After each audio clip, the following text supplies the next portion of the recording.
తెలంగాణలో నూతన సంవత్సర వేడుకలు అట్టహాసంగా జరిగాయి. 2023కి గుడ్ బై చెప్పి 2024కి గ్రాండ్ వెల్కమ్ చెప్పారు.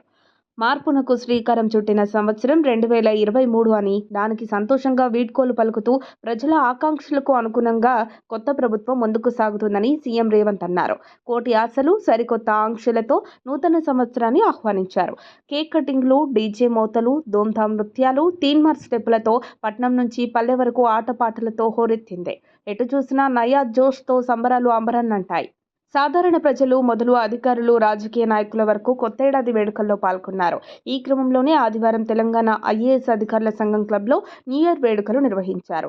బేగంపేటలో జరిగిన ఈ వేడుకల్లో సీఎం రేవంత్ రెడ్డి దంపతులు స్పెషల్ అట్రాక్షన్గా నిలిచారు.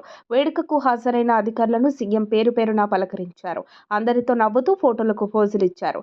సీఎం దంపతులను సంఘం అధ్యక్షుడు శశాంక్ గోయల్, ప్రభుత్వ ప్రధాన కార్యదర్శి శాంతికుమారి వారికి స్వాగతం పలికారు. ఈ సందర్భంగా రాష్ట్ర ముఖ్య ఎన్నికల అధికారి వికాస్ రాజ్ తదితర ఐఏఎస్ అధికారులు తమ కుటుంబ సభ్యులతో సీఎం దంపతులను కలిశారు. లోక్సత్తా వ్యవస్థాపక అధ్యక్షుడు, మాజీ ఐఏఎస్ జయప్రకాష్ నారాయణ, విశ్రాంత ఐఏఎస్ అధికారులు సీఎంకు నూతన సంవత్సర శుభాకాంక్షలు తెలిపారు.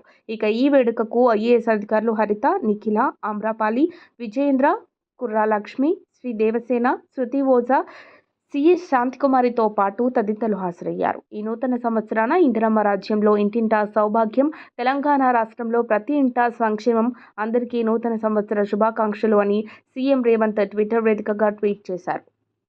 మరిన్ని అప్డేట్స్ కోసం మా కాయ్ టీవీని సబ్స్క్రైబ్ చేసుకోండి. మా వీడియో కనుక మీకు నచ్చినట్లయితే లైక్ చేయండి, షేర్ చేయండి. మీ విలువైన అభిప్రాయాలను కామెంట్ బాక్స్లో తెలియజేయండి.